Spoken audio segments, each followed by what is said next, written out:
Hello guys, कैसे हैं आप सब। आशा करता हूं कि आप सब अच्छे होंगे। आज हम लोग इंटर का पॉलिटिकल साइंस का फर्स्ट मॉडल सेट का ऑब्जेक्टिव क्वेश्चन करेंगे।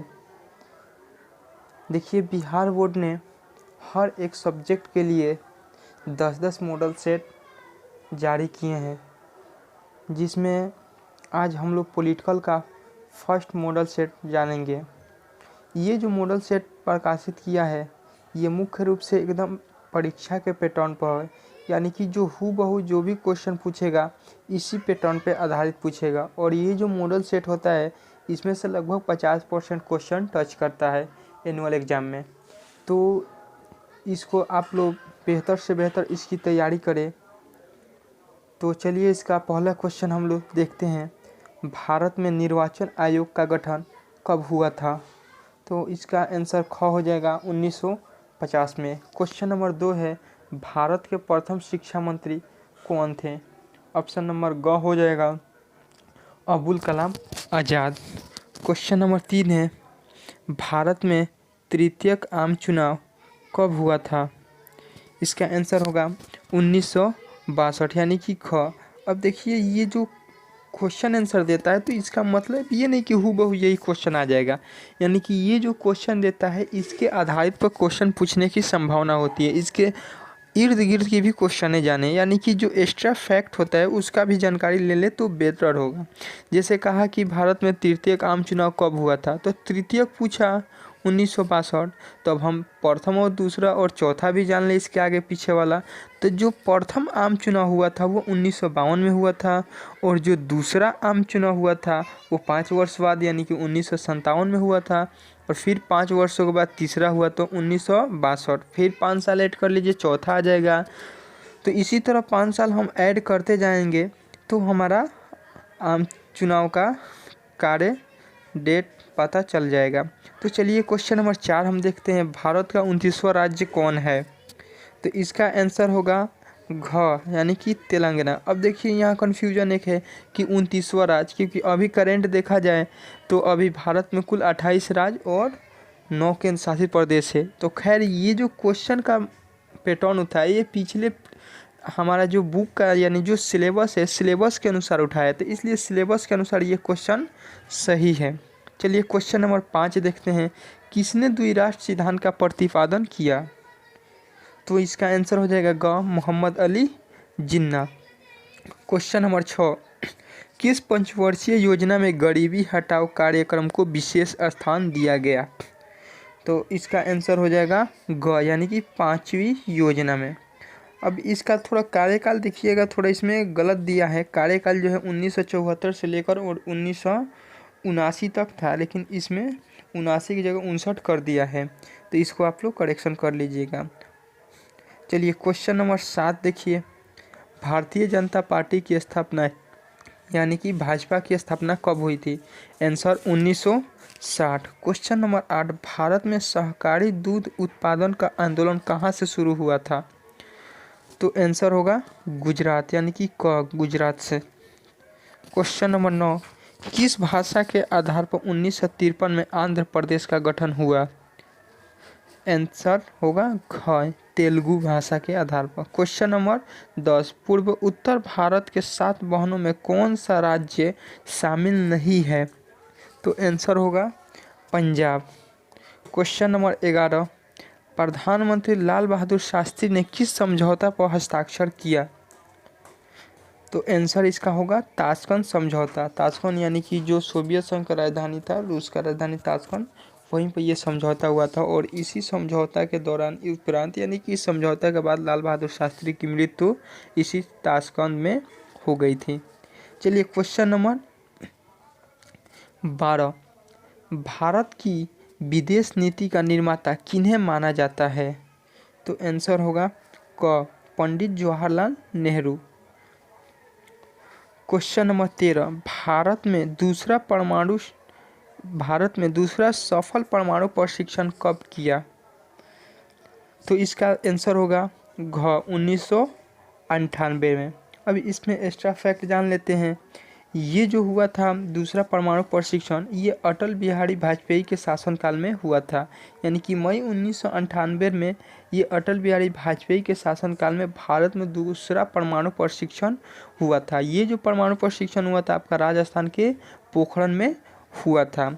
और जो पहला हुआ था ये भी मई 1974 में हुआ था, लेकिन उस समय जो शासनकाल था वो इंदिरा गांधी का था। तो यानी कि इंदिरा गांधी के शासनकाल में पहला परमाणु प्रशिक्षण और अटल बिहारी वाजपेयी के शासनकाल में दूसरा परमाणु प्रशिक्षण हुआ था। चलिए क्वेश्चन नंबर 14 हम लोग देखते हैं, बांग्लादेश का उदय कब हुआ था? बांग्लादेश, या ऐसे कह सकते हैं बांग्लादेश का गठन कब हुआ? तो ऑप्शन नंबर क हो जाएगा। बांग्लादेश का जो गठन हुआ था 16 दिसंबर 1971 में। चलिए क्वेश्चन नंबर 15 हम लोग देखेंगे, किस देश ने 1962 में भारत पर आक्रमण कर पंचशील संधि का उल्लंघन किया था? तो चीन हो जाएगा, यानी कि आंसर इसका घ हो जाएगा।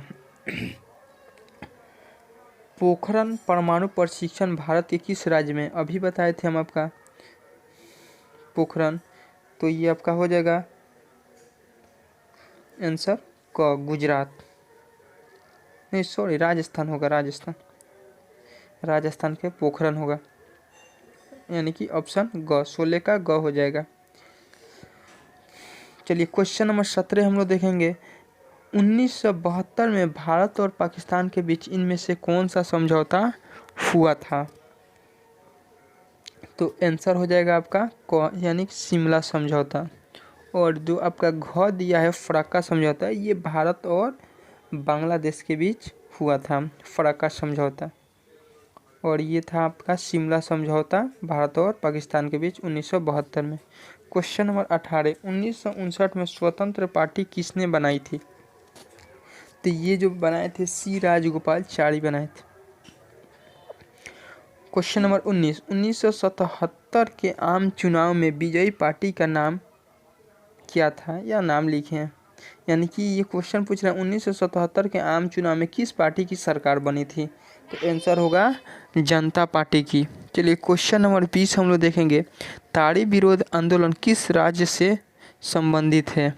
तो आंध्र प्रदेश हो जाएगा, यानी कि आंध्र प्रदेश से ताड़ी विरोध आंदोलन की शुरुआत हुई थी। क्वेश्चन नंबर 21, मेघा पाटकर का नाम किस आंदोलन से जुड़ा है? तो आंसर नंबर क हो जाएगा, नर्मदा बचाओ आंदोलन। यानी कि नर्मदा बचाओ आंदोलन जो हुआ था इन्हीं मेघा पाटकर के नेतृत्व में हुआ था। चलिए क्वेश्चन नंबर 22 हम लोग देखेंगे, फराक्का समझौता का संबंध इनमें से किससे है? तो आपका आंसर हो जाएगा ग, भारत एवं बांग्लादेश, यानी कि इन दो देशों के बीच फराक्का समझौता हुआ था। अगला क्वेश्चन नंबर 23, भाखड़ा नांगल परियोजना किस नदी पर स्थित है? तो आपका आंसर हो जाएगा घ, सतलज नदी। क्वेश्चन नंबर 14, नेहरू के निधन के बाद उनका राजनीतिक उत्तराधिकारी कौन बने थे? तो आंसर होगा ख, लाल बहादुर शास्त्री। क्वेश्चन नंबर 25, सीटो और सेंटो जैसे संगठनों का संस्थापक कौन सा देश था? तो अमेरिका हो जाएगा।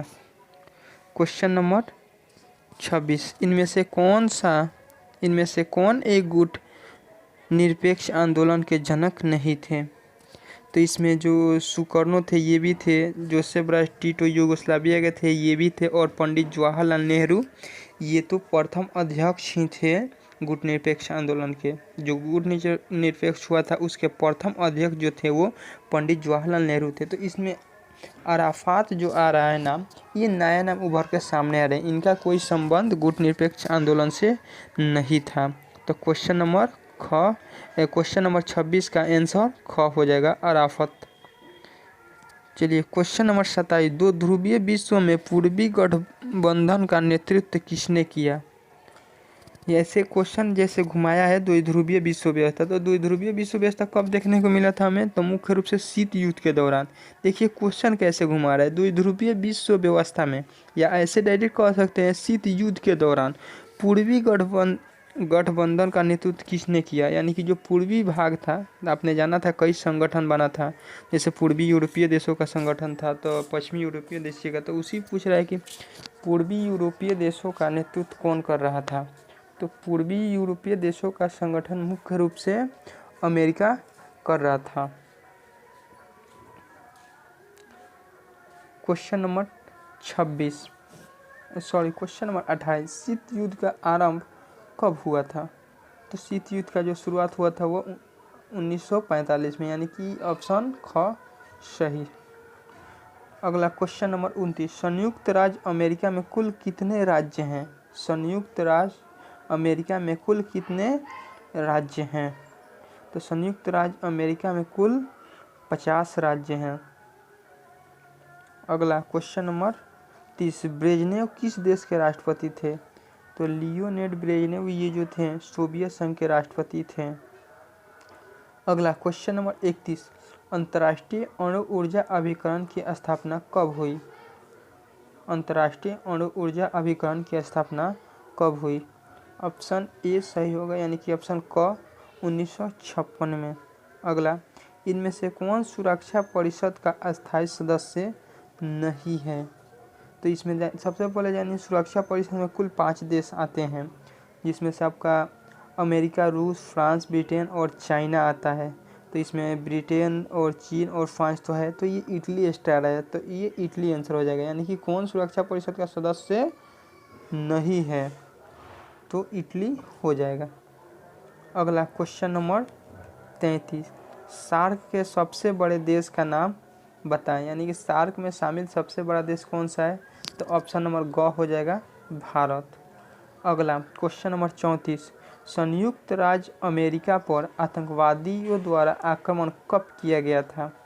तो 34 का आंसर हो जाएगा ग 2001 में। अगला क्वेश्चन नंबर 35, पहला खाड़ी युद्ध किस वर्ष लड़ा गया? तो ऑप्शन नंबर इसका हो जाएगा घ, यानी कि 1990 में प्रथम खाड़ी युद्ध हुआ था। अगला क्वेश्चन नंबर 36, भारत ने श्रीलंका में अपनी शांति सेना कब भेजी? तो ऑप्शन नंबर ग हो जाएगा 1987 में भेजी, और यह जो सेना थी 1989 में पुनः वापस आ गई। अगला क्वेश्चन नंबर 37, सुरक्षा परिषद में कुल कितने सदस्य होते हैं? तो सुरक्षा परिषद में कुल 15 सदस्य होते हैं। यहाँ से सुरक्षा परिषद से कई क्वेश्चन बनाता है, जैसे पूछ देता है सुरक्षा परिषद में अस्थायी देश कितने हैं? तो अस्थायी आपका ये 5 ही है, अमेरिका, रूस, फ्रांस और ब्रिटेन और चाइना। और अस्थायी जो सदस्यों की संख्या है सुरक्षा परिषद में वो 10 है, और इन 10 का नाम नहीं आता है क्योंकि 2 वर्षों के बाद इनका बदलाव होते रहता है। तो इसलिए सुरक्षा परिषद में सिर्फ सदस्यों की संख्या पूछे तो 15 होगा, और अस्थायी पूछे तो 5 होगा, और अस्थायी पूछे तो 10 होगा। चलिए क्वेश्चन नंबर 38 हम लोग देखते हैं। निम्नलिखित में से कौन सी संधि अस्त निम्नीकरण संधि थी? अस्त निम्नीकरण का मतलब हुआ यहाँ नियंत्रण दिया है, वही नियंत्रण या निम्नीकरण बात एक ही है। अस्त निम्नीकरण संधि थी, तो इसमें आपका ऑप्शन क देखिए, अस्त परिसीमन संधि फर्स्ट। दूसरा ख दिया है सामरिक अस्त निम्नीकरण संधि। तीसरा दिया है परमाणु अप्रसार संधि, और घ दिया है सभी। तो इसमें से आंसर हो जाएगा सभी। अगला 39 नंबर क्वेश्चन, कितने देशों द्वारा जैविक हथियार समझौते यानी कि BWC पर हस्ताक्षर किए गए? तो ऑप्शन के अनुसार हो जाएगा आंसर आपका घ 155। अगला क्वेश्चन नंबर 40, वैश्वीकरण का सामान्य अर्थ क्या होता है? तो आंसर इसका हो जाएगा घ, यानी कि एकीकरण। वैश्वीकरण का सामान्य अर्थ एकीकरण। चलिए तो अब ये देखिए खंड बी जो दिया है, इसमें मुख्य रूप से आपका सब्जेक्टिव टाइप क्वेश्चन दिया है, जिसे हम लोग अगले वीडियो में जानेंगे।